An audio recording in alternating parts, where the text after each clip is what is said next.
欢迎来到新兴消息频道，请订阅频道，所以大家不要错过当天最热门的新闻。我们今天的时事通讯包括以下内容：那片海峰值突破 1.7%， 李沁实力演绎性转版无怨无悔复出的男二。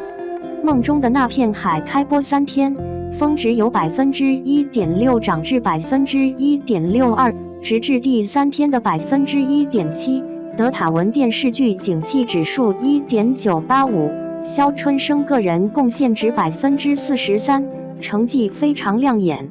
冰糖葫芦、蜂窝煤、磨冰刀、铜锅涮肉、炖大白菜，这一波回忆杀让多少人在无限怅然中泪目。为了安慰父亲，和女二一起表演剧本杀，那时的浪漫情怀，即使在今天看来都令人无限神往。而剧中的人物也在一点点走进观众的心中。肖春生在现实的下戏中举步维艰，但仍守护梦想不离不弃。李沁饰演的童小梅则实力演绎性转版无怨无悔复出的男二，远远的注视，默默的付出。在肖春生遭遇到人生最大变故，几乎被彻底打入无边炼狱时，坚定且无畏地站在了他身边。那时的肖春生不仅一文不名，而且家庭负担很重，父亲时而清醒时而糊涂，不仅无力撑起一个家，还需要别人照料，而他又面临着永远站不起来的残酷现实。这样的情况，即使肖春生人帅又善良，心悦于他的女二还是选择了向现实低头，转身义无反顾地离开。虽说肖春生最开始一见倾心的是人群中更善于表现自己的女二，但一直站在别人没有注意的角落里独立、善良且坚强的童小梅，却收获了观众的怜惜和喜爱。难怪那么多观众希望肖春生快点被炸，患难见真情。那个在他最无助、最落魄的时候，带着天使般圣洁光芒走向他的人才，值得牵手一生。在肖春生感觉自己被全世界放弃、万念俱灰之时，童小梅走进他的生命。她就像一道光，驱散了包裹在他周围的寒冷和雾霾。她更有水一样善利万物而不争的情怀，虽然给予他那么多，但也让他有被尊重、被信任的感觉，不让自己对他的照顾成为他的负担和压力。不得不说，遇到童小梅是肖春生此生最幸运的事。从小受过良好教育，为人低调内敛、阳光向上，又有自己明确的人生目标和追求的女主，才是能够和肖春生携手并进、披荆斩棘的那个人。他们不仅仅是灵魂伴侣，还有共同的三观和兴趣爱好。滑冰场上，肖春生和童小梅笑得多么灿烂，足以让整个世界黯然失色。他们飞扬的青春和发自内心的快乐是甜蜜爱情的有力见证。听父辈说，那个时代很多人是忽视自身幸福，崇尚无私奉献的，但从肖春生和童小梅身上，可以真切感受到他们有多么享受爱情的甘甜和寻常烟火中细微且磅礴的快乐。他们是彼此生命中最美的点缀，让布满棘藜的奋斗之路也风光无限，诗意盎然。2. 梦中的那片海8集过后，一场宿醉戏把肖战演技单薄暴露无遗。6月4日，电视剧《梦中的那片海》已经更新至第8集，角色故事基本上全部铺开了。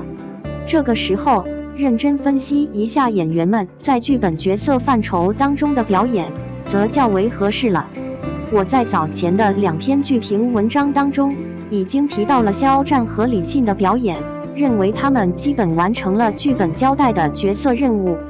对于梦中的那片海的剧本水平，我也有剧评文章进行分析，认为这部电视剧东施效颦的地方很多，缺乏深度和写实度，更像是打着年代剧旗号的偶像剧。偶像剧作品实际上对主角的角色表演任务不重，只需要角色按照偶像剧的方式演绎即可。因此，在该剧当中，主角们不会面对太多层次上的演技挑战与要求。即便如此，肖战的表演依旧让懂行的观众提心吊胆。他在这部演技要求不是很高的电视剧作品当中，依旧处于随时演技滑铁卢的边缘上。对于普通观众而言，最直观的感受应该是，在剧作的这批男主当中，肖战的表演最面这么面的男主，怎么会成为一群大院子弟的带头大哥呢？这其实就是缺乏角色表演上的信服力了。即便说《梦中的那片海》是年代偶像剧，不需要太多演技加持，但是在这部电视剧作品当中，肖战只要和其他男演员处于同一个桥段当中对戏，他的戏弱就立马显现出来了，这是最为尴尬的事情。正常情况之下，一个桥段当中站在戏演位置的角色戏强，戏演外的角色戏弱，桥段配置决定了谁戏强谁戏弱。但是肖战的表演当中，无论他是否站在戏演上都弱，这便是演员自身演技上的弱了。在梦中的那片海当中，肖战和刘瑞麟的对手戏最多。刘瑞麟在这部电视剧当中属于男配角，大量的对手戏的桥段戏份当中，他都是占据非戏演位置的，剧本层面上是没有优势的。但是刘瑞麟的表演相对成熟一点，所以总是可以在对手戏当中带着肖战走，甚至于可以说，在这部电视剧作品当中，肖战和大量的男配角在一起的时候，都处于戏太弱被带的水平上。梦中的那片海这部电视剧当中，总是让老编我帮着肖战提心吊胆，担心他会在哪场戏当中突然掉线。